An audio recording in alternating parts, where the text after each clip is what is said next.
tentang modul perlindungan anak. Nah, ibu-ibu kan punya anak galau ya di sini. Nah, kita lanjut deh ya. Di sini kan ibu sudah bisa ngebedain kan. Nah ini nih bentuk, anggap contohnya deh walaupun gambarnya tidak bagus ya. Jadi yang kita tandoin itu tuh berarti mengalami kekerasan. Mengalami kekerasan fisik berarti itu Bu ya.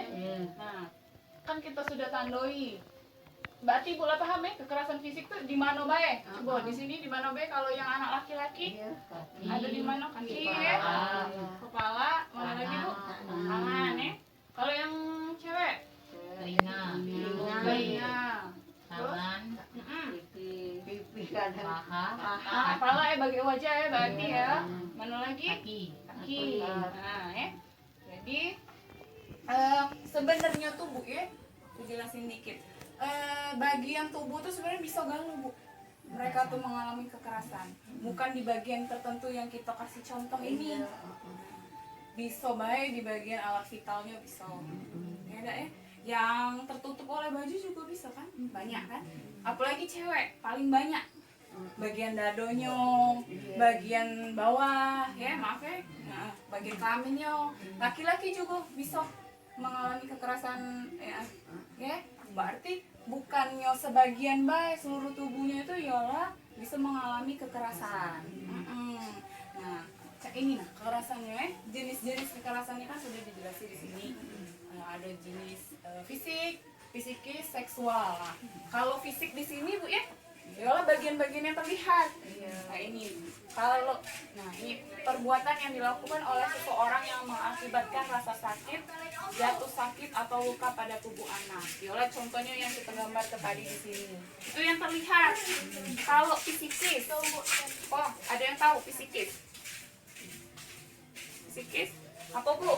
Berarti Kekerasan yang sering terjadi. trauma yang kejadian dia trauma. Apa lagi?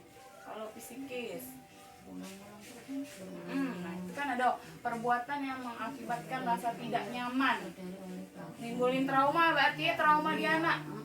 Kita kan kadang kalau psikis tuh kadang tidak langsung nampak.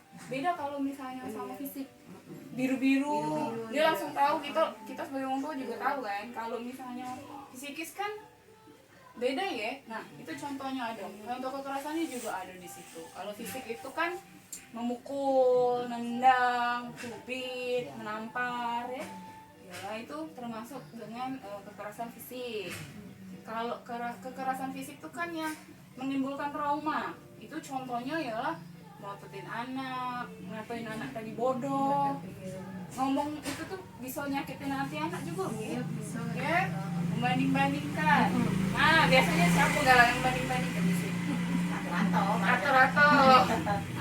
Yuna? Galak ya? tolong lah Aku banding-banding tuh. Tidak pernah. Ngato-ngato ini. Nah, itu kan sama aja. Sama baik, enggak bahasa itu deh. beda dikit beda Ngebandingin anak, misalnya anak tadi tuh dapat nilai kecil, marah enggak kira-kira? Tapi Ibu jangan lah. Marah. Bu, marah ngapo? Marahnya biasanya ngapo? marah bodoh lah Nah, itu berarti kan ngatain, termasuk apa kalau ngatain bodoh? Psikis, masuk ke psikis, ya mental anak tadi. Nah, berarti kejiwaannya Bu ya. Tuh. Terus kalau seksual apa Bu? Perbuatan yang merasa tidak nyaman ya. Trauma juga ini bisa trauma juga. Sama fisik tuh juga bisa menimbulkan trauma kan. Dia jadi takut kalau misalnya dipukul.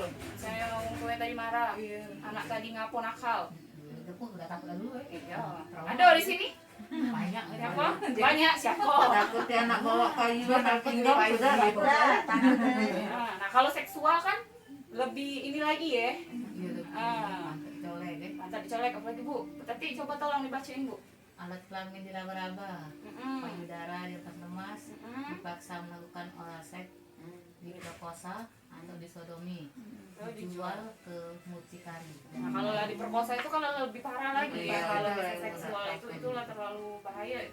Itulah bisa kena hukum juga kan kalau itu.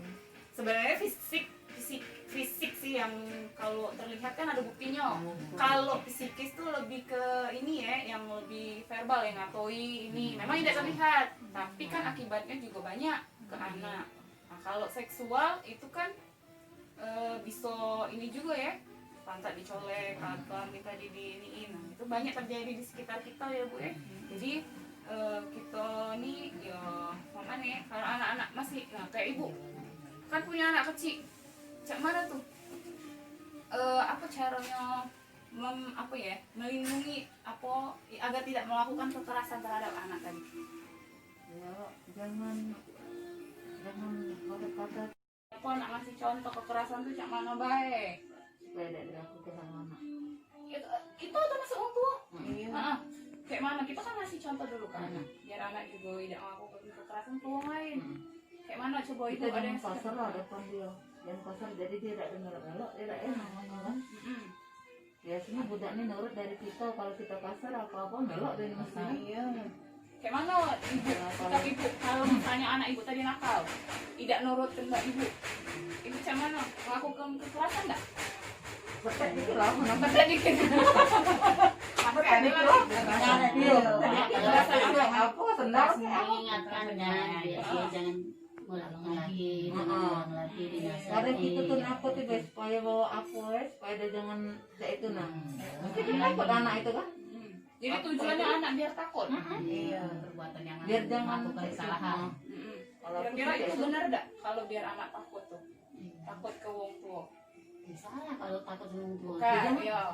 Jangan takut orang tua. Baca itu yang Lagi takut dengan orang tua, berani dengan orang buat apa? Iya, tidak gunung. Iya. baca tuh ya jangan dilakukan lah apa yang udah benar itu lah masuk orang tua tuh kan perayaan tapi yo kita yo harus menasehati Agak susah ya. susah lah kalau ibu anak remaja anak bujang tuh ya Apalagi lah bujang. Lah susah dia ngomongnya. Sebenarnya kan dari anak tuh dari apa kita hamil sebenarnya sudah kita tuh juga udah bisa kalau nunjukkan misalnya anak tadi salah langsung kita marahi. Misalnya tidak nurut kehendak kita langsung dimarahi. Itu pasti tidak Bu kaget kalau dia besar otomatis tidak dia jadi pemarah juga enggak? jelas lah kalau Jelas misalnya aja, anak kalau yang dia nggak diambil yang kita Kalau kita marahin kalau dia salah. Nah, kira-kira kaget dia kalau punya anak bakal pemarah juga enggak? Pasti lah nurut dari kita jadikan kita. Nah, jadi tindakan ibu itu sebagai orang tua itu cak mana harusnya? Nasihati. Tapi tetap enggak pakai kekerasan. Tidak. mulut tuh lah Kalau cara kita halus tadi anaknya kan, nah itu lah kan cara sakit hati kita ke anak. cara halus Anak kayak itu gitu itu menasihati dari anak dia kan. turun menurun Kalau ngomong tuh emang susah Bu ya, nggak mudah. Iya. Tapi kan Jalan- prakteknya jalan susah. susah. Cuman kita kan sebagai orang tua kan harus kasih contoh yang baik buat anak ya. Kalau misalnya anak tuh dari kecil kita didik untuk kita biasa memanggil dia tidak harus teriak-teriak. Mudah-mudahan anak juga tidak kayak itu besar kayak gitu. Biasanya dia mencontoh apa yang kita lakuin. Poin juga kan Ya. Ya, anak gadis sak mana? dia Nah, ibunya galak marah-marah. Ternyata ya tidak kecuali kalau sudah ini kesel gitu kan. iya udah itu udah baik kan meranjak besarnya malu gitu kan ini enggak malu Biasanya nyontoh apa yang bisa kita lakukan. Kalau dia nyobit itu bisa. Memang dia tidak nyobit di rumah. Dia bisa ngelakuin sama orang lain, sama kawannya. Bisa. Dia bantah. Lebih banyak membantah HGN daripada itu ya. Jadi lebih banyak negatifnya daripada positifnya ya. anakku langsung taruh di situ tuh dia marah ke dia 5 sore-sore mereka dipanggil Mary balik ya rupanya kayak betul lagi kalau disaruh mungkin enggak Teratur ya. alhamdulillah uji dia ngomong jam 3 bangun tahajud sudah sholat subuh sudah itu bagusnya alhamdulillah aku juga yang ayam makan itu alhamdulillah bu rutinnya taruh Tapi ya, nanti agama nanti apa kalau di sini taruhnya saya ya banyak kan pergaulannya di sini kan. alhamdulillah aku Jadi segini dulu kita penjelasan kita kayak untuk kedepannya jadi kita lanjut lagi Bu ya. Mau kasih sudah datang ke pertemuan siang ini. Apabila ada kesalahan saya mohon maaf Bu ya.